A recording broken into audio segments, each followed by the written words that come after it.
네, 여러분 안녕하십니까? 포스트 코로나 시대를 맞이해서 여러분들에게 유익한 건강 정보를 드리기 위해서 경희의료원과 공무원연금공단이 공동으로 인터넷 라이브 방송을 준비했습니다.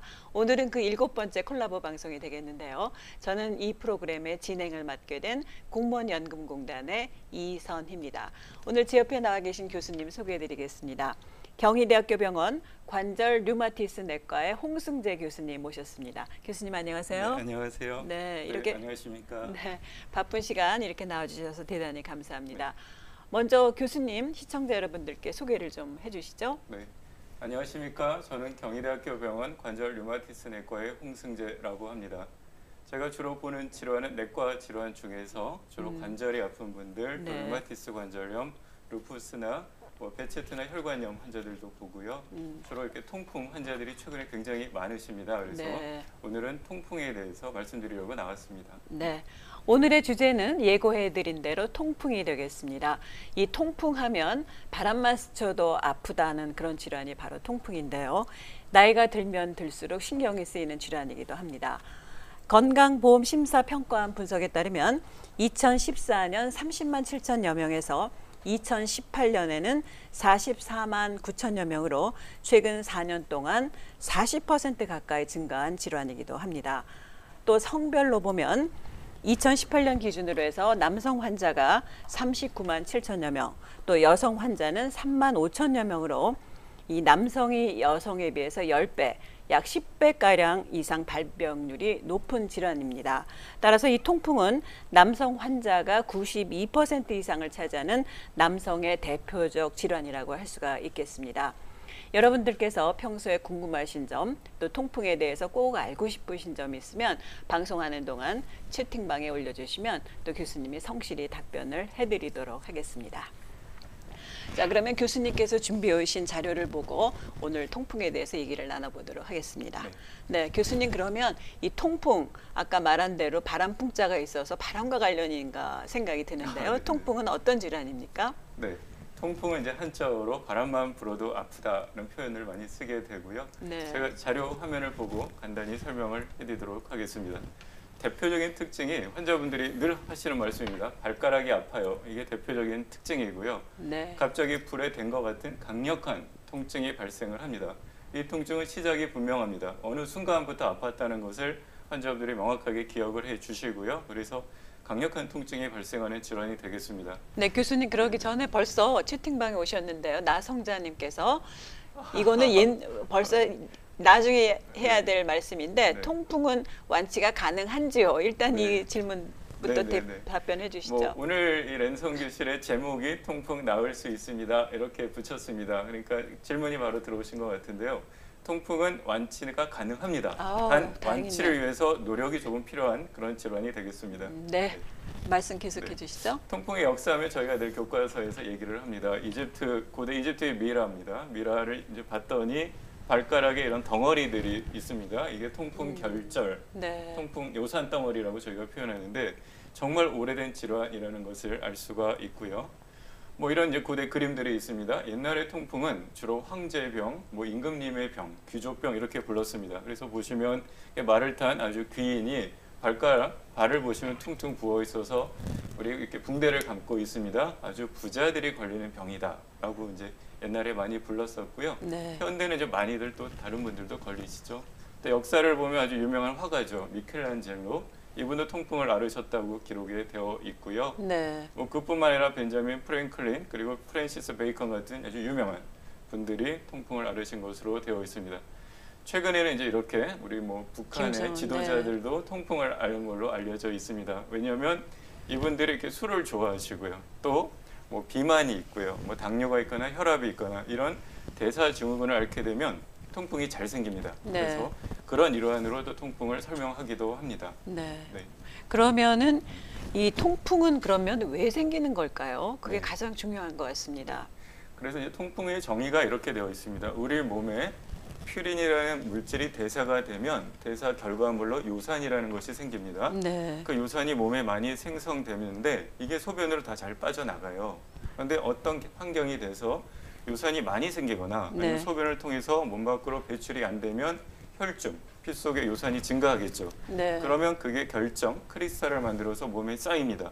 제일 많이 쌓이는 것이 이제 발가락, 네. 특별히 엄지발가락에 잘 쌓여서 통풍 관절염을 일으키게 되고요. 네. 두 번째는 덩어리, 통풍 결절. 그리고 이게 시간이 흐르면 콩팥에 쌓입니다. 그래서 우리가 네. 통풍 콩팥병 또는 요로 결석, 돌도 생기게 하고요. 네. 이런 병들이 생기는 것을 우리가 통풍이라고 부릅니다. 그러면 일반적으로 통풍은 발가락에, 엄지 발가락에 많이 생긴다고 보면 될까요? 네, 가장 많이 생기는 것이 네. 엄지발가락이고요.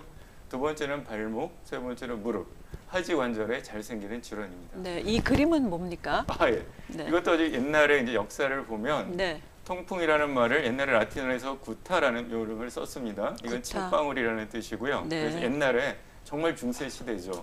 악마의 체액방울이 관절 안으로 들어와서 갑자기 붓고 아픈 그런 이제 병을 일으킨다고 생각했던 이제 고대 미신이죠. 그래서 이런 그림들도 있습니다. 네. 통풍은 그러면은 주로 걸리는 게 제가 오프닝에서 말씀을 드렸습니다만 주로 남자 환자라 했는데 네. 왜 그랬을까요? 이런 역사도 있습니다. 히포크라테스, 뭐 의학하는 분들이 네. 늘 등장하는 인물인데요. 환가는 걸리지 않는다. 여성은 통풍에 걸리지 않는데 폐경 이후에는 걸린다. 젊은 남성은 또 잘 안 걸리는데 결혼 후에 걸린다. 이런 말을 합니다. 네. 종합해 보면 결국 여성 호르몬이 관여한다 이런 뜻이 되겠고요. 우리 몸에서 여성 호르몬이 나오게 되면 요산을 몸 밖으로 배출하는 걸 도와줍니다. 네. 그래서 그때는 안 걸리고요. 그래서 여성들이 잘 안 걸리시는데 이후에 이제 폐경 이후에 여성 호르몬이 나오는 게 줄어드니까 그 후에는 또 통풍이 생길 수도 있습니다. 네. 네. 남성 환자들은 여성 호르몬이 부족하고 없기 때문에 아마 많이 조금 걸리는군요. 더 많이 생길 수 있겠죠. 아, 그렇군요. 네, 그렇다면 우리나라에서 이 통풍 발생 추이가 좀 궁금합니다. 네. 자료화면을 보시면은 굉장히 많이 증가하고 있죠. 아마 올해 작년에는 50만 명을 넘었을 거라고 생각을 합니다. 올해는 더 네. 많아지시고요. 계속 해가 갈수록 환자들이 많이 늘어나고 있습니다. 우리가 염증성 관절염에서 가장 많은 것이 통풍 관절염이다라고 부를 정도로 굉장히 네. 최근에 환자분들이 많이 증가하고 계십니다. 그러면 왜 이렇게 통풍이 증가할까요? 네, 통풍이 증가하는 여러 가지 요인들이 있는데요. 네. 뭐 가장 근본적으로는 이제 우리 수명이 연장되면서 이제 연세 있는 어르신들이 많이 계시고요. 또 식사의 변화입니다. 이것이 술이나 고기나 생선 같은 이런 이제 우리 몸에 요산이 많은 음식을 섭취하게 되면 굉장히 증가하게 네. 되고요. 또 하나가 대사증후군, 그래서 비만 인구가 증가하고요. 또 네. 콩팥 질환이 증가하고 또 최근에 이제 여러 질환으로 약을 드시잖아요. 그런 약들이 요산이 콩팥으로 배설되는 걸 막습니다. 네. 그래서 또 통풍이 많이 증가하고 있습니다. 네. 지금 기린이라고 표시하신 분께서는 조금 이따가 이거 답변을 해드려야 될 것 같습니다. 네, 30살 걱정스럽습니다. 남자인데 맥주를 정말 좋아합니다 하셨는데 네, 요거는 네. 잠시 기다리시고요. 네. 그러면은 이렇게 그 통풍 발생에 대해서 얘기를 해주셨는데 조금 더 설명을 해주실까요? 네네. 그래서 아까 처음에 말씀드린 것처럼 통풍의 이제 시작은 우리 몸에 퓨린이라는 이제 물질이 대사되는 결과물로 네. 요산이 생기고요. 그 요산이 콩팥이나 위장관으로 배설이 되는데 네. 이제 배설이 잘 안 될 경우에 우리 몸에 요산이 증가되고요. 그게 과포화가 돼서 결정을 만들고 이게 침착하는 거죠. 그게 발가락에 침착하게 되고요. 세월이 오면 콩팥에 침착하게 되고 돌을 만들죠. 그래서 네. 통풍이 생기게 됩니다. 아, 그러면 발가락뿐만 아니라 콩팥에도 네, 요산이 네. 쌓이면 예, 그게 예. 돌 형태로 나타나는 네, 건가요? 그럴 수 있습니다. 네. 네. 그러면 이 요산이라는 것이 가장 문제인데 네, 네. 그럼 요산이란 과연 좀 어떤 건지 자세히 설명 좀 네, 부탁드립니다. 요산이라는 거는 우리 몸에 이제 이 DNA 단백질에서 이제 퓨린이라는 물질이 있는데 네. 최종 산물이 요산이에요. 그런데 우리 몸에는 요산을 분해하는 효소가 없어요. 그래서 요산이 아, 네. 콩팥이나 위장관으로 배설이 돼야 되는데 이게 배설이 안 되는 거죠. 그런데 이제 요산을 많은 음식들, 뭐 이제 술이라든지 아니면 고기라든지 생선이라든지 이런 시기가 계속 서구화되면서 굉장히 많이 섭취를 하고 계십니다. 최근에. 네. 그래서 이게 점점 증가되는 것이고요.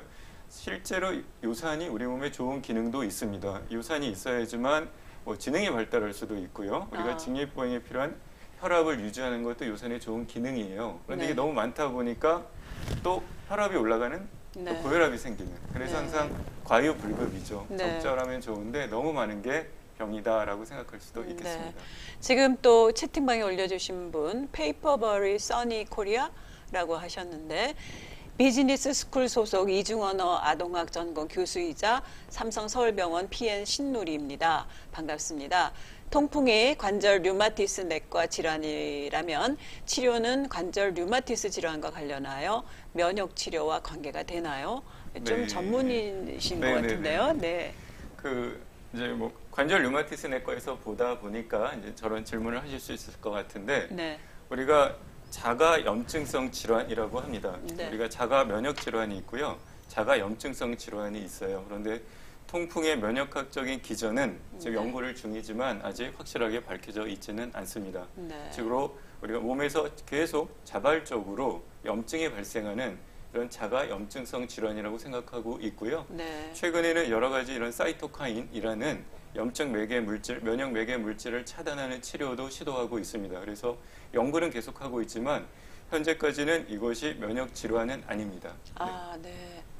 그러면 면역 치료하고는 조금 거리가 있다고 네네. 봐야 되겠군요. 그렇다고 봐야 될 것 같습니다. 네, 조금 전에 설명을 좀 계속해 주시면 네. 그러면 이 퓨린이 많이 들어가 있는 음식은 어떤 게 될까요? 네.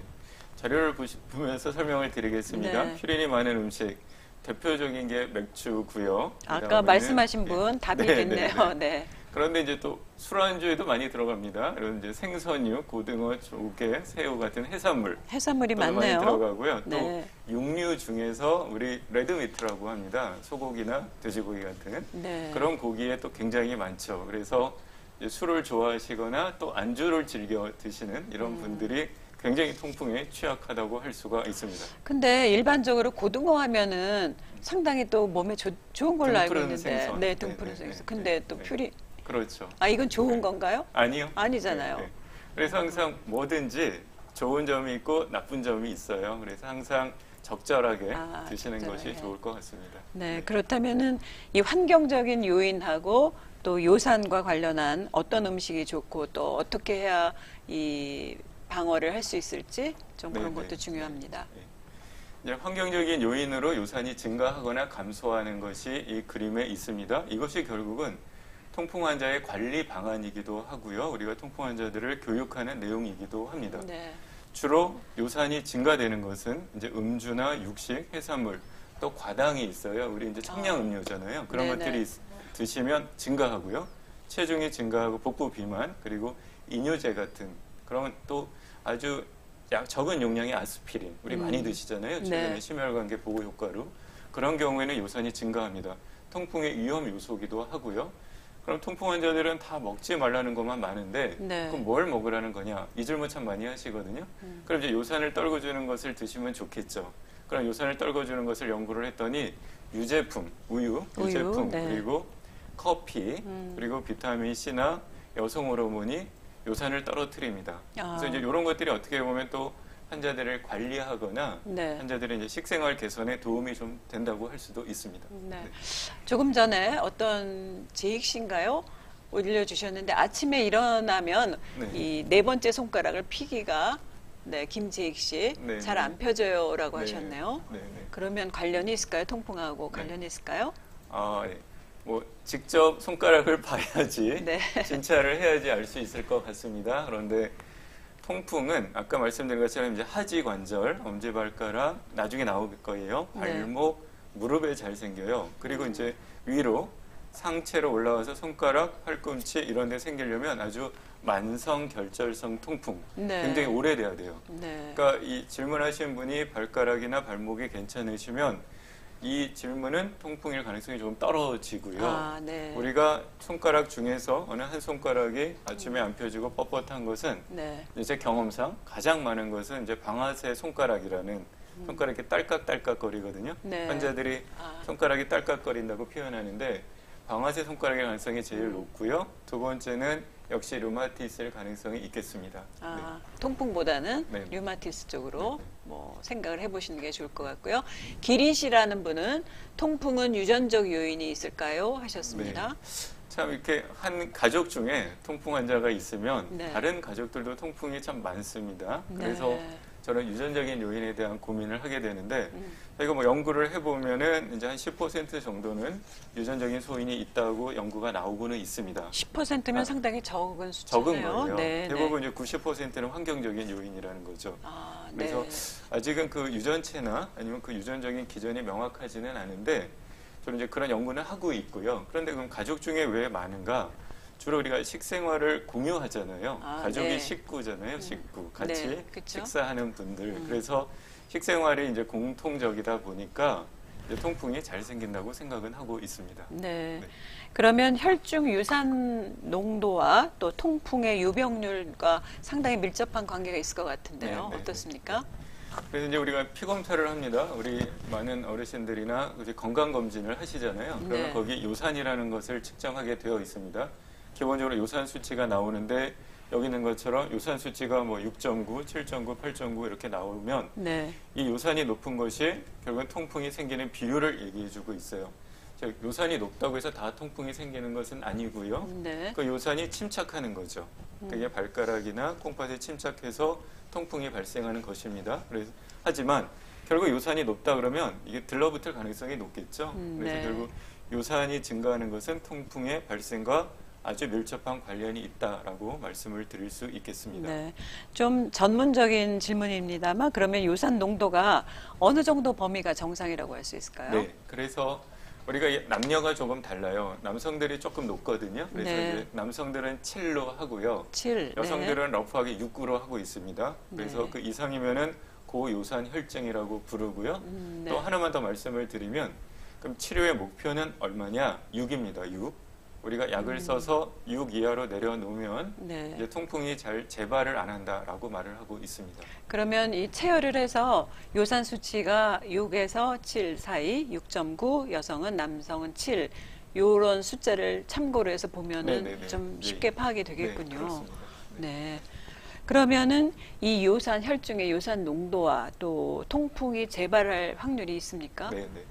통풍은 대부분 이제 한번 크게 앓고요. 저절로 좋아집니다. 아, 저절로 네, 좋아집니까? 처음에는. 네. 처음에는 한번 아프고 한 3일에서 5일, 길게 가다가 일주일 가면은 저절로 가라앉아요. 이게 결절이 생겼다가 녹아서 없어집니다. 그런데 네. 문제는 그 다음 재발을 하는 거죠. 네. 그래서 통풍은 늘 재발률을 계산을 합니다. 한번 아프고 나서 안 아프면 괜찮은 거잖아요. 네. 그런데 이제 재발을 어떻게 할 것이냐. 결국 이제 요산 농도가 높으면 거의 재발을 한다는 거죠. 그래서 네. 한번 발가락이나 발목이 아프신 분들은 혈액 검사에서 요산이 높다면 증상이 없더라도 요산 농도를 조절하는 요산 저하제 치료를 하는 것을 권고하고 있습니다. 네, 그러면 요산 저하제라는 건 나중에 말씀해 주시겠습니다만 네, 네, 네. 뭐 약물 같은 걸로 하나 네네, 보죠? 약물 치료로 하고 있습니다. 네, 그렇군요. 자, 그러면 이렇게 동반 질환하고 또 위험인자, 아까 맥주 마시면 통풍에 위험이 있습니까? 이렇게 하셨는데 그 주변의 환경 위험인자는 어떤 네네. 것이 있을까요? 아주 중요한 슬라이드입니다. 이거 나중에 네. 한 번 더 나올 건데요. 제가 네. 정말 강조드리고 싶어서 네. 가지고 왔습니다. 어떤 분들이 통풍에 많이 걸리는가? 결국 남성들이 참 많이 걸리고요. 이제 여성 호르몬이 없다 보니 네. 비만한 분들, 특히 복부 비만입니다. 그리고 술, 특별히 맥주 많이 드시는 분들, 그리고 이제 여름이 다가오지 않습니까? 네. 우리가 탈수, 땀을 많이 흘리게 되면 피 속의 요산이 농축이 돼서 증가하겠죠. 그래서 탈수가 돼도 잘 생기고요. 아까 대사증후군의 일환이라고 말씀을 드렸습니다. 그래서 우리 대사증후군인 당뇨나 고혈압, 고지혈증, 또 동맥경화나 만성 콩팥병이 있는 분들이 굉장히 위험인자가 되겠습니다. 네. 근데 술 중에서 특히 맥주가 위험하다는 건 왜 그럴까요? 네네. 맥주는 이제 우리가 효모가 있지 않습니까? 네네. 그 효모의 성분 중에 퓨린 성분이 들어있어요. 결국은 이제 요산을 네. 드시는 거죠. 그러니까 요산이 증가되는 것이고. 아, 요산을 직접 마시는 셈이 그런 되는군요, 거예요. 맥주가. 네. 그리고 나중에 이제 술 자체는 또 콩팥에서 우리가 이렇게 배설이 되면서 요산이 안 나가는 걸 막아버려요. 네. 그러니까 다시 요산이 증가하겠죠.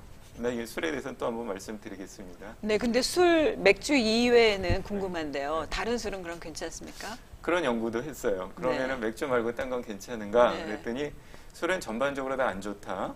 그 이제 결론은 났어요. 술은 다 콩팥에서 네. 요산이 재흡수되는 것을 이제 도와줘서 결국 이제 혈중 농도를 높이는 거죠. 그런데 딱 하나 이제 와인이 이제 연구에서 네. 와인은 증가시키지 않는 것으로 그렇게 네. 나왔습니다. 그래서 사실 이제 술을 끊으시면 제일 좋고요. 근데 나는 절대 못 끊는다. 사회생활도 해야 되고 나는 뭐 애주가신 분들은 술의 그 이제 좀 바꾸는 것, 뭐 와인 쪽으로 조금 이렇게 바꾸시는 것을 좀 권하고 있습니다.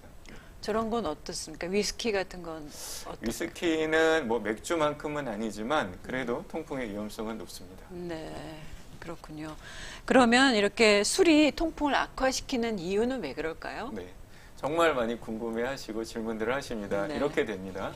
술을 마시게 되면 우리 요산이 콩팥으로 이제 빠져나가죠. 소변으로 빠져나가서 네. 막아요. 그래서 다시 피 속으로 요산이 들어오거든요. 이게 지금 첫 번째 문제고요. 두 번째는 몸이 산성화되겠죠. 그러면 요산 배출이 안 됩니다. 네. 그리고 이제 이뇨 현상이 생겨서 우리 술 많이 드시면 소변 많이 보시잖아요. 네. 그런데 요산은 안 나가죠. 그러니까 이제 피 속에 요산은 계속 증가하는 거예요. 근데 그렇게 되고 또 아까 맥주는 그 자체가 이제 효모가 네. 퓨린 성분이 많아서 요산이 또 증가하겠죠. 네. 술 진짜 쉽게 한 잔씩 마시는 것도 상당히 조심하면서 마셔야 되겠다는 네, 생각이 그렇습니다. 듭니다. 네, 네. 네, 그러면 통풍의 임상, 양상을 보면 모두 4단계가 있는 걸로 있는데 네네. 어떻게 됩니까? 통풍이란 4단계가 있습니다. 첫 네. 번째는 우리 건강검진에서 피검사를 할 때 요산이 증가돼 있어요. 그런데 아픈 적이 없어요. 네. 발가락이 아프지도 않고 뭐 콩팥도 이상이 없습니다. 저런 단계가 있다가 어느 순간 갑자기 발가락이 불에 댄 것 같은 강력한 통증이 옵니다. 이것을 급성 통풍이라고 우리가 부르고요. 한번 그렇게 왔다가 가라앉으면 또 멀쩡해요. 괜찮아요. 그럼 그걸 우리가 무증상 간헐계 통풍이라고 합니다. 네. 사실 저 때는 증상은 없지만 그래도 발가락을 우리가 주사기로 뽑아서 관절액을 검사해 보면 통풍 결정이 들어 있습니다. 네. 그런 것들이 이제 재발을 하게 되고요. 이제 재발을 아주 잘하게 돼서 이런 통풍 덩어리, 요산 덩어리를 만드는 것을 만성 결절성 통풍이라고 합니다. 네. 그럼 이제 이렇게 진행이 되는 거죠. 이런 식으로 되게 되겠고요. 또 하나가 그럼 어디에 잘 생기는가? 아까 잠깐 말씀드렸지만 우리 엄지발가락, 우리 환자분들이 대부분 이제 엄지발가락이 아프다는 얘기를 제일 많이 하시는데요. 네. 엄지발가락, 발목, 발등 그리고 무릎 여기가 제일 많이 생기고요. 세월이 흐르면 이런 손이나 뭐 팔꿈치 이런 데도 생길 수 있습니다. 네. 지금 저희 공무원연금공단과 또 경희의료원이 공동으로 인터넷 라이브 방송으로 여러분들께 통풍에 대해서 유익한 건강 정보를 제공해드리고 있습니다. 홍승재 교수님과 함께 지금 얘기를 듣고 있는데요. 여러분들께서 평소 이 통풍에 대해서 궁금하신 점 있으시면 지금 채팅으로 올려주시면 또 교수님께서 상세히 답변을 해드리니까요. 궁금하신 점 있으시면 지금 올려주시면 되겠습니다. 통풍, 생각만 해도 조금 무서운 병이라는 생각이 들고요. 아까 첫 화면에서 그림으로 보듯이 통풍하면 이렇게 덩어리들이 있는데 네네. 그게 다 요산 덩어리입니까? 네, 요산 덩어리입니다. 네. 네, 사진으로 더 보여드리겠습니다. 네.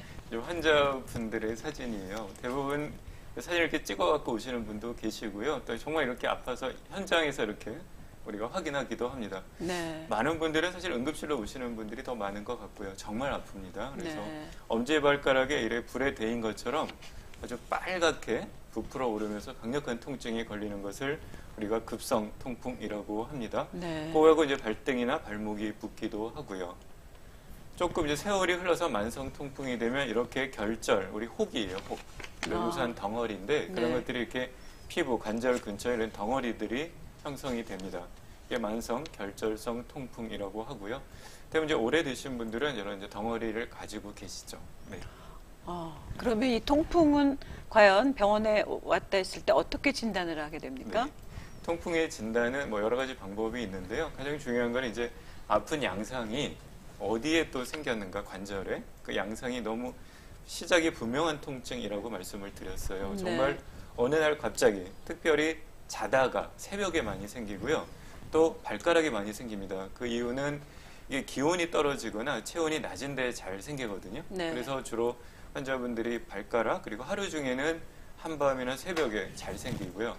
생기고 나면 병원에 오십니다. 그 말씀을 듣고 우리가 이제 추측은 할 수 있죠. 그런데 이렇게 이제 관절액을 주사기로 뽑아가지고 이렇게 현미경으로 봅니다. 그럼 정말 바늘 모양으로 이렇게 뾰족뾰족한 결정이 있습니다. 크리스탈이 있는데 이런 것들로 확진이 가능합니다. 네. 그런데 이렇게 환자들 또 엑스레이도 찍으시잖아요. 그래서 이렇게 엑스레이를 찍어 보면 이쪽에 보면 이렇게 엄지발가락하고요.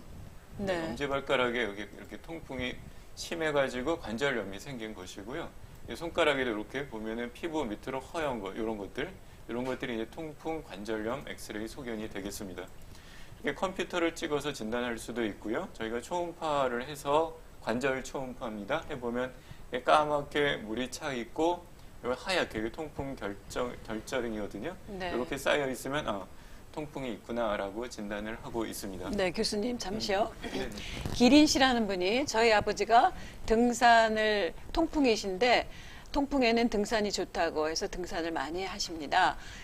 과연 정말인지 아니면 바람직하지 않은 것인지 낭설인지 궁금하다고 하셨어요. 네, 제가 나중에 꼭 말씀드리려고 했었는데요. 네. 통풍은 이제 최근에 이제 통풍 환자가 증가하는 가장 많은 원인이 이런 겁니다.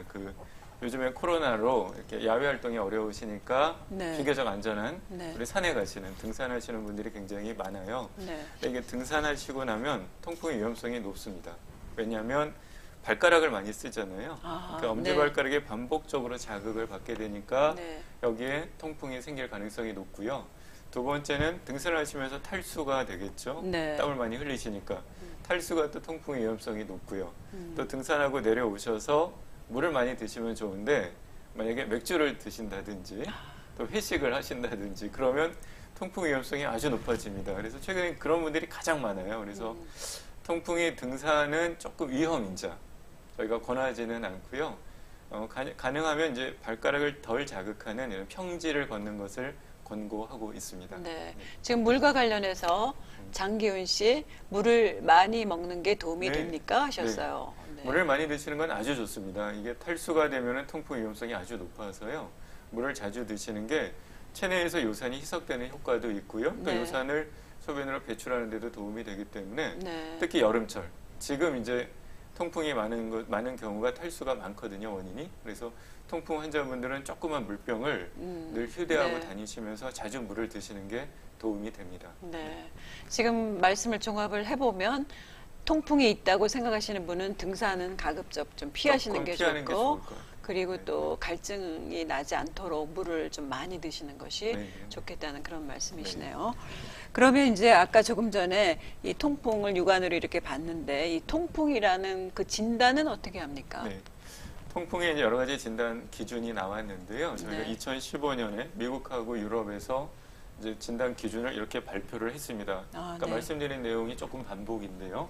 아주 특징적인 증상, 엄지발가락, 발목, 그리고 발등이 붓고 아플 것, 그리고 혈액 검사에서 요산 수치가 높을 것, 그리고 엑스레이나 초음파나 컴퓨터, CT를 찍어서 진단할 수 있는 이것을 종합해서 점수로 해서 23점 중에 8점이라는 점수를 매깁니다. 네. 8점 이상의 경우에 통풍으로 진단하고 있습니다. 네. 지금 교수님 말씀을 저희가 좀 여러 가지 요인으로 좀 간략하게 얘기를 했습니다만 저희가 좀 시간이 조금 충분히 지금 있어서요. 여러분들께서 이 채팅방에 올려주시면 또 성실히 답변을 하도록 하겠습니다.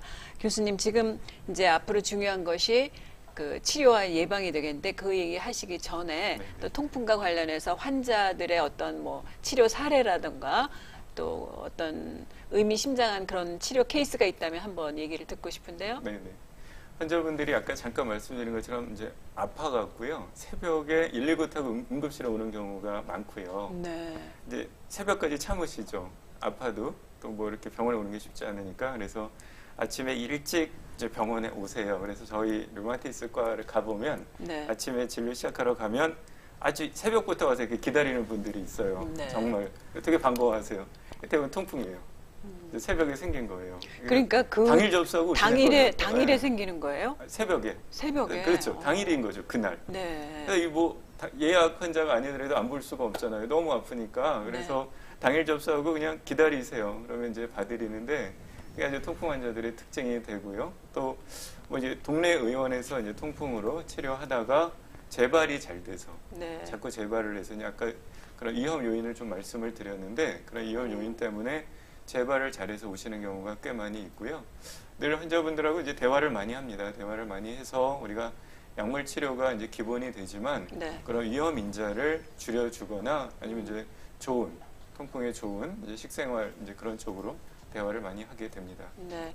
조금 전에 이승훈 씨 비만 환자인데 통풍과 관련해서 주의해야 할 음식이 있나요 했는데 네. 그거는 이제 교수님께서 치료와 예방에서 얘기를 해주실 거고 잠시 기다려 주십시오. 네, 그러면 이제 통풍 예방 또 치료 가장 중요한데 네, 네. 설명을 해주시죠. 네, 네. 저희 같이 말씀을 드리도록 하겠습니다. 네. 한번 급성 통풍이 오면 너무 아프잖아요. 그러면은 빨리 그 염증을 깔아앉혀야 됩니다. 우리가 급성 통풍의 치료라고 하고요. 그런 네. 경우에 이제 소염제, 진통제를 써서 빨리 가라앉히게 됩니다.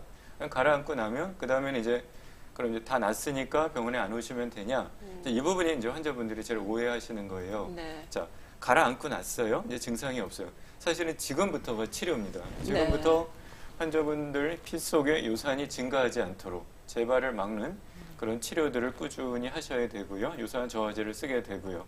또 관절이나 신장 다른 부위에 요산이 침착하지 않도록 세심하게 관리가 필요합니다.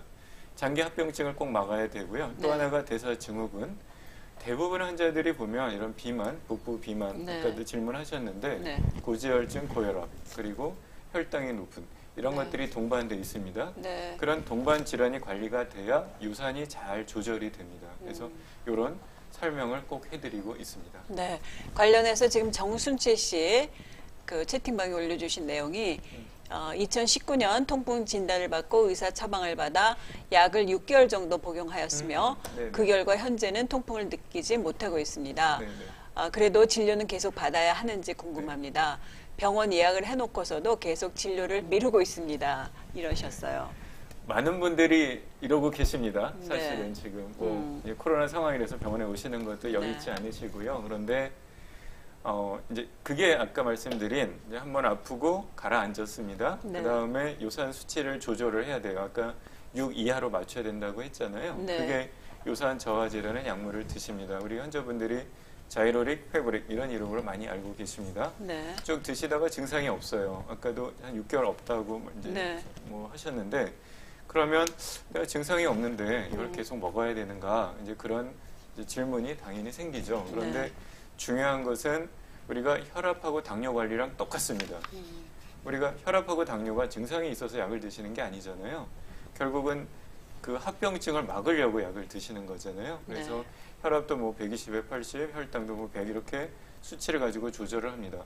통풍도 마찬가지예요. 그래서 약을 계속 드시면서 정기적으로 피 검사를 하셔서 요산 수치가 6 이하, 한 5 정도 나오면 제일 좋고요. 그렇게 나오는 수치로 꾸준하게 약을 드시는 게 정말 좋아요.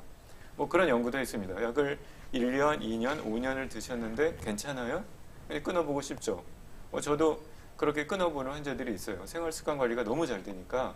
근데 끊어보면 거의 재발합니다. 그래서 그냥 꾸준하게 드시도록 권고하고 있고요. 환자분께서 저런 대사증후군, 예를 들어 복부 비만을 잘 조절한다든지 혈당이나 혈압, 고지혈증이 잘 관리가 되는 분들은 사실 끊어볼 수도 있어요. 끊으면 안 올라갑니다. 정말 대사증후군 관리가 잘 되면. 그런 분들은 한 1년, 2년, 3년 끊고 경과를 봅니다.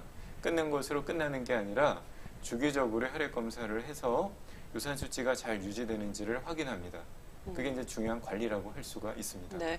그러면 조금 전에 올려주신 분이 6개월을 미루고 계시다 하셨는데 가셔야 되겠군요. 네, 드셔야 돼요. 문제 이제 피 검사를 해보시면 됩니다. 피 검사를 했는데 6 이하로 유지가 된다면 정말 생활습관 관리를 잘하신 거예요. 그러면 그냥 지켜봐도 되고요.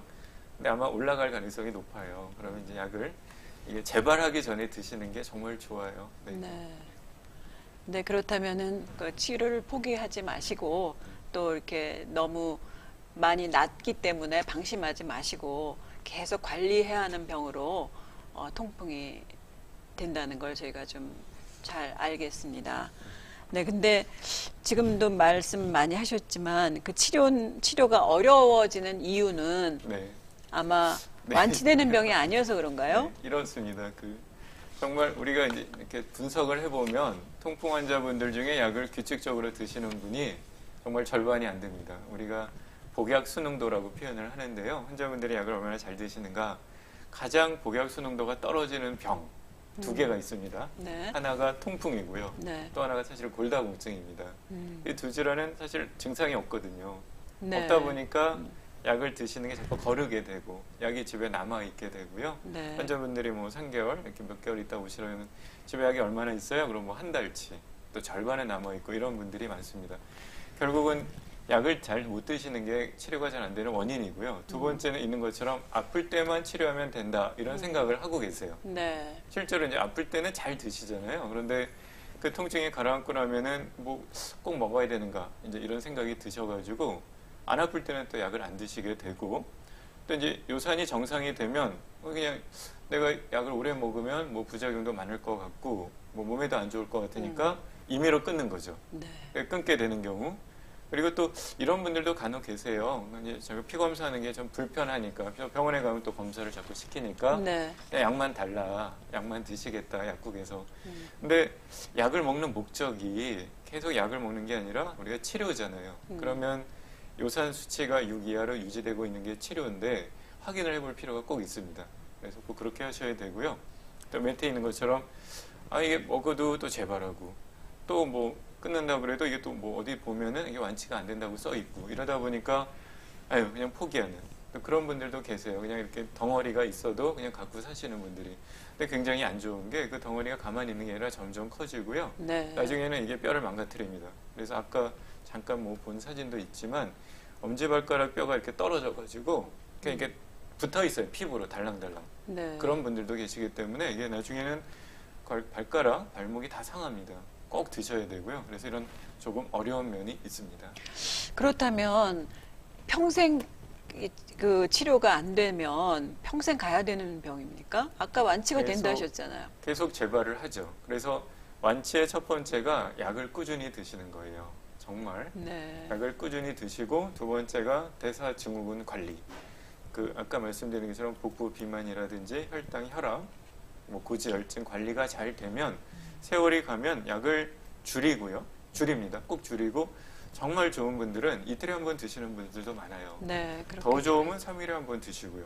그런 분들은 정말 잘 조절되면 끊어보기도 합니다. 네. 그래서 안 올라가는 수도 있어요. 그럼 이제 거기서 마무리가 되는 거죠. 그런데 완치예요. 근데 주기적인 혈액 검사는 꼭 하셨으면 좋겠어요. 우리 건강검진에서도 뭐 해마다 하잖아요.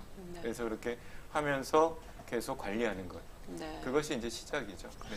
그러면 꾸준히 관리하려면 약을 복용하라고 하셨는데 지금 단비 씨는 장기 복용해도 통풍에 대한 그 부작용은 없을까요? 라고 하셨어요. 네.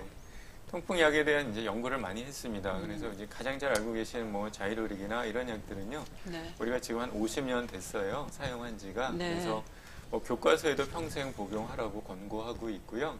굉장히 안전성이 입증이 되어 있습니다. 거기에 이제 페브릭이라는 약이 있는데 그게 몇 년 전에 약을 이제 복용하게 되면 심혈관계 합병증, 우리 심장 쪽에 좀 부작용이 생긴다는 보고가 있어서 굉장히 한번 혼란스러웠던 적이 있습니다. 근데 외국 보고였고요. 우리나라 분석을 했더니 우리나라는 안전한 걸로 나왔어요. 그래서 네. 현재는 우리가 통풍약들은 장기 복용해도 안전한 약으로 인정을 받고 있고 실제로 그렇게 권하고 있고 또 장기적으로 복용하는 분들이 많이 계십니다. 네, 그러면 뭐 걱정하시지 말고 약을 계속 복용하셔도 될 것 같습니다. 네. 그러면 아까 이제 음식물도 약도 그렇고 음식물도 중요하긴 한데 그러면 통풍의 그 위험인자 관리가 중요하죠. 네. 네. 또 반복되는 자료입니다. 네. 아까 제가 또 나온다고 말씀드렸는데 그만큼 중요하기 때문에 한 번 더 들고 네. 나왔습니다. 확실히 네. 인지해야 되겠습니다. 남자분들 그리고 네. 이제 연세가 많아질수록 증가해요. 그래서 이제 어르신들 특히 조심하셔야 되고요. 여성들도 이제 폐경 이후에 여성들은 통풍이 생길 수 있습니다. 그래서 어르신들의 병 꼭 관리하셔야 되고요. 비만, 복부 비만 꼭 관리하셔야 됩니다. 술 줄여주시고요. 네. 뭐 꼭 드시는 와인 쪽으로 변하는 걸 권고하고요. 탈수 막고요. 대사증후군 꼭 관리하셔야 됩니다. 네. 자, 그러면 이제 다 궁금해하시는 음식물인데요. 조금 전에 그 찌개 같은 나트륨이 많은 걸 먹어도 되냐 어느 분이 올려주셨어요. 네. 네. 권하지 않습니다. 네. 짜게 먹으면 네, 안 됩니까? 네, 네, 네. 짜게 먹는 것이 결국 이제 요산을 증가시키는 요소가 되거든요. 네, 나성자 씨. 싱겁게 드세요. 네. 싱겁게 드시는 게 뭐 대사증후군에 다 좋잖아요. 우리 혈압이라든지 네. 뭐 혈당이라든지 다 좋잖아요. 그래서 네. 꼭 싱겁게 드시기를 권하고요. 네. 늘 해로운 음식만 얘기를 하니까 네. 그럼 뭘 먹냐? 네, 왼쪽에 있습니다. 네. 네, 만약에 드신다면 저런 식으로 네. 곡류 그리고 뭐 감자, 고구마 좋습니다. 아까 유제품 권고 드렸고요. 네. 우유 제품, 뭐 달걀, 채소 좋습니다. 그다음 과일도 좋고요. 근데 이런 게 좋긴 하지만 이런 것으로 다 고쳐지지는 않고요. 꼭 약물 치료해서 요산 농도를 떨어뜨려야 돼요. 그리고 요산 농도가 잘 조절이 되면 그 이후에는 이제 이런 식으로 이제 식이 조절로도 잘 관리되는 분도 꽤 많이 있습니다. 네. 네. 지금 고흥우 씨 고기를 즐기면 통풍에 좋지 않다는 얘기가 있는데 네. 신빙성이 있는 말일까요? 네, 하셨어요. 네. 그렇습니다. 그 이제 통풍 환자분들이 오셨을 때 네. 이제 술을 끊으셔야 돼요. 그러면 이제 하시는 말씀이 저는 목사입니다. 또는 네. 저는 뭐 전혀 술을 안 먹습니다. 이런 분들이 계세요. 네. 그래서 통풍이라는 진단 자체를 굉장히 정말요? 이렇게 질문하는 분들이 있거든요. 근데 그런 분들을 이렇게 쭉 보면 그다음 많은 게 이제 고기예요. 예, 실제로 고기를 많이 드시는 분들이 요산 수치가 많이 올라갑니다. 네. 그래서 통풍에 많이 걸려요. 그래서 뭐 사실 고기를 많이 드셔도 내가 통풍, 그러니까 뭐 발가락이 아픈 적이 없으면 드세요. 뭐 또 기호식품이니까 드셔야 되는데 만약 엄지발가락이 아팠다든지 통풍으로 진단돼서 관리하고 계신다면 고기는 줄이시거나 아니면은 뭐 정말로 높다면 좀 한 뭐 몇 개월, 최소한 뭐 6개월, 뭐 1년 정도는 이렇게 안 드시는 것을 좀 권하고 있습니다. 근데 지금 그 적정한 양이 사람마다 물론 다르겠지만 다르죠. 상당히 중요할 네. 것 같은데 네, 맞습니다. 어느 정도가 좋습니까? 그러면? 그래서 저희가 옛날에는 굉장히 이렇게 그 많은 음식을 많이 강조를 했거든요. 네. 그런데 그렇게 연구를 해봤어요. 뭐도 먹지 말고 뭐도 먹지 말고 그래서 그럼 어떻게 살라는 말이냐라는 말이 나올 정도로 네. 했더니 이 요산 수치가 1, 아주 엄격하게 조절하면 2까지 내려가더라고요. 그랬더니 그게 큰 의미는 없다. 지금은 그렇게 나오고 있습니다. 그래서 사실 약 하나만 드셔도 한 2, 3씩은 떨어지거든요. 그래서 네. 지금 과거처럼 식이 조절을 엄격하게 아주 권하고 있지는 않습니다. 지금은. 네. 그래서 드셔보시고요. 그 요산 농도를 재보시면 돼요. 그 수치가 6 이상으로 올라가지 않으면 그것이 이제 본인에게 적절한 용량이 되겠죠. 굉장히 개인차가 굉장히 많아요. 많아서 만약에 통풍이 있다 그러면 제가 고기를 네. 2번 드신다 그러면 1번 정도는 좀 참으시고 네. 그렇게 조금씩 줄여 나가시면 좋겠어요. 그러니까 적정한 양이 얼마다라기보다 개인차가 많기 때문에 고기를 이만큼 드셔보시고 또 한번 요산 수치를 점검해 보시고 네네네. 그래서 수치가 적정한가 보시고 판단하시는 게 네네. 현명하실 것 네, 같군요. 맞습니다. 네. 지금 김경은 씨 채팅방 올려주셨는데요. 1, 2주 전부터 왼쪽 엄지 발가락 관절 쪽에 찌릿한 통증이 아주 미미하게 있습니다. 미세한 통증과 붓지 않아서 그냥 미세한 통증이라 붓지 않아서 그냥 대수롭게 여겼는데 오늘 아침에 왼쪽 팔꿈치에 욱신 시큰거리는 통증이 있습니다. 진료를 받아야 하나요? 통풍과 관련이 있을까요? 네. 이제 글을 올려주신 분이 남성인가 여성인가도 좀 차이가 있을 거고요. 뭐 연세도 차이가 있을 것이고 네. 최근에 뭐 회식을 하셨는지 그런 것도 의미가 있을 것 같아요. 그런데 왼쪽 엄지발가락이 1, 2주 전부터 찌릿한 통증이 있는데 이게 사실 통풍이면은 지금 저 정도 시간이 지나면 가라앉아요. 통풍이면 네, 가라앉아요? 증상이 없죠. 없어집니다. 네. 그리고 이게 한번 생기고 아까 진단 기준에도 사실이 있는데 2주 내에 완벽하게 사라져야 돼요. 통증이 계속 남아 있으면 사실 아닐 가능성이 더 있고요. 네. 그냥 관절염일, 우리 퇴행성 관절일 가능성이 있고요. 지금 왼쪽 팔꿈치가 욱신 시큰거린다는 말씀을 하셨는데 마찬가지로 과거에 통풍을 앓으신 적이 없으면 이 팔꿈치는 그냥 그 자체 우리 뭐 상과염, 침줄, 인대 염증이잖아요. 네. 그런 게 생겼을 가능성이 높고요. 만약에 통풍을 앓고 계시고 엄지발가락, 발목, 무릎이 아프신 적이 있으면 저 팔꿈치 통증이 통풍일 가능성이 있지만 그런 경험이 없으시면 저거는 그냥 우리 인대나 침줄이 아프신 거로 봐도 될 것 같습니다. 그러면 교수님 말씀 듣다 보니까 일반적인 그 관절염과 또 통풍과의 그 차이를 본인이 판단하기가 참 어려울 것 같은데요. 네, 처음에. 그렇죠. 그래서 아까 처음에 말씀드린 것처럼 통풍은 불에 데인 것 같은 강력한 통증이고 시작점이 명확합니다. 언제가 아팠는가? 그걸 이제 정확하게 얘기를 해요. 어느 날 갑자기 아프거든요. 근데 갑자기. 우리가 알고 있는 일반적인 관절염은 언제부터 아프셨어요? 그러면은 뭐 한 달, 두 달? 이게 좀 명확하지가 않아요. 조금씩 아픈가 안 아픈가 이러다가 이렇게 아프잖아요. 그래서 일반적인 퇴행성 관절들은 그 시작이 명확하지가 않고 또 그냥 아픈 강도가 약간 조금 아프다가 또 괜찮다 그러거든요. 근데 통풍은 정말 아픕니다. 정말 아무것도 할 수 없을 정도. 못 걷죠. 그 정도로 아프기 때문에 통증의 양상과 강도를 가지고 구분할 수가 있습니다. 네. 조금 전에 이 고기를 많이 먹으면 안 좋다도 하셨는데 고흥은 씨는 그럼 근력 운동을 하느라고 단백질 보충제를 먹는데 이것도 안 좋을까요? 단백질이니까요. 네. 가능성이 있습니다. 네. 저런 분들이 계셔요. 최근에 특히 단백질 보충제, 특히 젊은 친구들이 이제 고기도 잘 안 먹고 술도 안 마시는데 통풍으로 왔어요. 보니까 뭐 굉장히 이렇게 근육을 만드느냐고 그런 보충제를 먹는다고 하더라고요. 그래서 그런데 좀 올라가는 수가 있어요. 이제 드셔보고서 이제 피 검사를 해보면 돼요. 그래서 이게 정상적으로 콩팥이나 위장관으로 배설이 잘 되면 안 올라갑니다. 그런 분들은 계속 드셔도 되죠. 문제는 이제 배설이 안 되고 몸에 쌓이는 경우. 그럴 때 이제 문제가 되는 거죠. 그러니까 본인이 약간 이상하다고 느끼면 드셔보시고 요산 수치를 점검하는 것이 제일 현명한 방법 같습니다. 김재익 씨는 그러면 요산 수치는 어떻게 할 수 있을까요? 설명을 하셨습니다만. 그냥 피 검사입니다. 우리 어떤 피 검사에서도 요산 수치는 들어 있습니다. 그냥 동네 의원도 좋고요. 해마다 하시는 건강검진에도 늘 필수 항목으로 들어 있습니다. 이렇게 물어보시면 돼요. 거기 요산이라고 되어 있거든요. 요산 수치가 대부분의 아까도 말씀드린 것처럼 남성들은 7 이하, 여성들은 6 이하 하면은 정상입니다.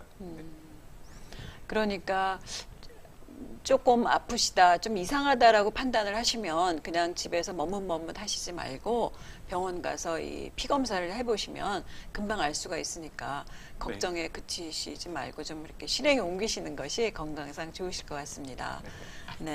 그런데 갑자기 지금 말씀하셨습니다만 하루아침에 갑자기 아프다, 급성으로 왔을 땐 그거는 어떻게 해야 됩니까? 정말 갑자기 옵니다. 갑자기 오게 되면 걸을 수도 없고요. 뭐 어떻게 해야 될지를 모르잖아요. 근데 특별히 이게 또 자다가 주무시다가 생기는 게 굉장히 많아요. 아까 말씀드린 것처럼 하루 중에 기온이 제일 낮은 시기. 우리가 이제 한밤이나 새벽에 기온이 낮잖아요. 또 이제 우리 몸에서 체온이 가장 낮은 부위. 그래서 이제 심장을 기준으로 해서 가장 먼 데가 이제 그런 질문을 어떤 분들이 하세요. 왜 그 많은 관절 중에 엄지발가락입니까? 왜 발등입니까? 심장부터 가장 먼 곳이라고 생각하시면 돼요. 거기가 체온이 제일 낮거든요. 그래서 그 자리에 잘 생깁니다. 딱 생기면 이거는 정말 불에 댄 것 같이 아파요. 그래서 제일 먼저 해야 될 것이 얼음 찜질이죠. 발을 올리고 얼음 찜질하시고 약을 드셔야 돼요. 이게 급성 통풍 치료 약이에요. 그게 잘 알고 계신 진통 소염제입니다. 드시고 빨리 병원에 가셔야죠. 병원에 오시게 되면 병원에서 이렇게 뭐 염증 주사를 맞을 수도 있고요. 아주 심한 경우에는 주사 맞고 한두 시간 지나면 통증이 끈적같이 사라지는 경우가 많거든요. 또 진통 소염제, 코리친, 스테로이드 이 세 가지 약을 가지고 저희가 급성 통풍을 치료하고 있습니다. 보통 드시고 한 번 드시고 좋아지는 분들도 있고요. 보통은 한 이틀 정도 하면은 좋아지세요. 그래도 증상이 가라앉지만 염증은 높거든요. 그래서 보통은 한 3, 5일 정도, 한 일주일 정도 처방을 받아서 드시면 급성 통풍은 조절이 됩니다. 근데 급성 통증이라 하더라도 이렇게 가서 소염제 맞고 또 주사 맞고 해서 가라앉았다 하더라도 아까 교수님 말씀은 계속 치료를 하라 하셨는데 급성 통증도 계속 해야 되는 겁니까? 그럼? 급성 통증은 가라앉기 때문에 거기서 이제 마무리가 되죠. 그래서 그 약을 더 드실 필요는 없어요. 그래서 이제 그 다음은 이제 만성 통풍, 그러니까 요산 저하제입니다. 요산 수치를 관리하는 치료를 하시게 됩니다. 그러면 이제 이런 약들이 있어요. 우리가 통풍을 예방하는 약 또는 요산 저하제라고 부르는데 자이로릭이나 페브릭이나 이런 약제들, 코리친 이 세 가지 약제 중에 이제 하나 정도 또는 이제 복합적으로 한 2개 정도를 선택해서 이제 꾸준히 드시면 요산 수치가 낮아집니다. 그래서 한 4나 5 정도면 아주 좋아요. 그럼 재발을 안 하거든요. 그런 상태로 쭉 유지하는 것이 바로 이제 치료제가 되겠습니다. 이 약을 꾸준하게 드시는 게 좋아요. 근데 이게 증상이 없으니까 계속 드시는데 이제 부담감을 가지는 분들이 계신데 안전하고요. 또 정말로 재발하면 너무 아프잖아요. 네. 그래서 이렇게 꾸준히 드시는 게 좋고요.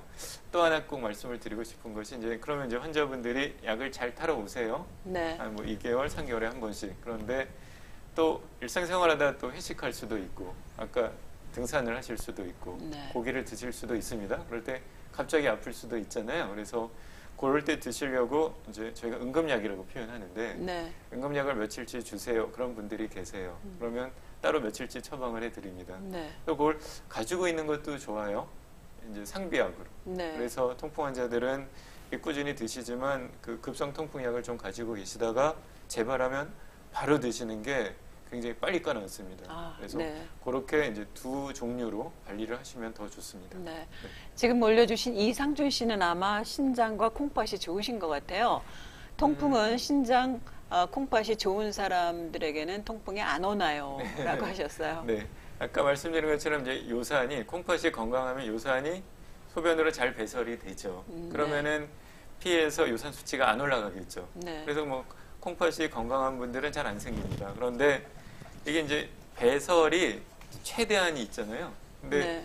제가 요산이 많은 음식 또 술을 많이 드시게 되면은 아무리 많이 배설시켜도 콩팥이 한계가 있습니다. 그리고 네. 그럴 땐 올라가겠죠. 네. 그래서 콩팥이 좋은 분들이 안 오는 거는 맞고요. 그런데 네. 그것만 믿고 네. 이런 이제 뭐 술고기를 너무 많이 드시면 안 될 것 같습니다. 네. 네. 이상준 씨 또 초음파를 했는데요. 통풍 결정체 안 보인다고 통풍이 아니라고 하는데요. 믿을 수 있나요? 근데 계속 아픈데 어떻게 하나요? 네. 그러셨어요. 그 진단에 아까 초음파가 굉장히 도움이 된다고 했는데요. 네. 그 요산 결정이 이제 쌓이면은 그게 보입니다. 근데 이 요산 결정이 늘 있는 게 아니라 녹아서 사라져요. 아, 네. 그리고 또 쌓이고요. 그래서 한번 초음파를 해서 결정이 안 보인다고, 그럼 이제 지금 괜찮은 걸 확인이 됐잖아요. 그런데 네. 한번 주기적으로 적어도 뭐 한 달 정도 있다가 한번 다시 해보는 게 좋을 것 같고요. 네. 계속 아프시면 뭐 CT 찍어보는 거 도움이 됩니다. 그래서 두 가지 목적이에요. 하나는 이게 통풍 외에 다른 관절염은 아닌가 확인할 수가 있고, 두 번째는 CT에서 이제 프로그래밍을 한다고 저희가 표현하는데 거기 이제 보라색, 녹색 이렇게 색을 먹이거든요. 네. 그럼 통풍 결절은 녹색으로 보입니다. 칼슘이 보라색이고요. 녹색이 보이면 통풍이 있다는 걸 확진할 수가 있습니다. 네. 그래서 한번 해보는 거는 도움이 되겠습니다. 네. 네, 이게 찌개는 먹으면 안 좋다는 거 아까 말씀을 드렸고요. 네, 싱겁게 네, 드시라고 얘기를 하셨고요. 그러면은 이 통풍에 대해서 이제 어느 정도 좀 정리를 하셨는지 모르겠습니다. 여러분들께서 그래도 시간이 조금 있기 때문에 궁금하신 점이 있으면 얼마든지 채팅방에 올려주시면 되겠고요. 제가 이제 짧은 소견으로 그럼 통풍 요산이 쌓인 부분이 이렇게 부풀어 올라 있지 않습니까? 네, 네. 그거를 수술을 하던가 아니면 빼내면 안 되나요? 옛날에 참 많이 하셨어요. 옛날에 그런 수술을요? 예. 네. 그 이제 저희 이제 류마티스과가 네. 이제 이렇게 많이 없죠. 네. 없다 보니까 대부분 아프시면 이제 동네 의원 가시고 네. 정형외과, 뭐 통증외과 이런 데 많이 네. 가시잖아요. 그래서 옛날에 이렇게 덩어리 통풍 결절이라고 네. 저희가 표현하는 덩어리가 네. 있으면 제거하는 수술을 많이 하십니다. 네. 그런데 결국 요산 수치가 피에서 높은 한 네. 또 생기겠죠. 네. 그러면 또 수술해요. 그래도 또 세월이 흘러요. 또 생겨요. 또 수술해요. 네. 결국은 이게 수술로 완치되는 게 아니잖아요. 결국은 요산 수치를 떨구는 약물 치료가 근본적인 치료입니다. 네. 그래서 최근에는 그래서 아까 제가 6 이하를 치료 목표로 말씀을 드렸는데 네. 이런 결절이 있는 경우는 조금 더 엄격하게 5 이하로 낮추기도 합니다. 그렇게 되면 이 결절이 녹아서 사라져요. 네. 꼭 수술할 필요가 없이 엄격하게 요산 수치를 조절을 하면은 녹아서 사라지기 때문에 네. 요즘에 약물 치료를 잘하면 그런 결절 최근엔 수술 안 합니다. 네. 조금 전에 또 올려주신 분 밤에 가끔씩 짜릿하게 아픈데 발이 통풍인가요? 이렇게 네. 하셨어요. 관련이 있는지. 저거는 뭐 가능성은 있습니다. 이게 밤에 찌릿하게 아픈 것은 가능성은 있고요. 그런데 이게 찌릿찌릿하고 아프다가 어느 날 갑자기 불에 댄 것처럼 강력하게 꽝 하고 아파요.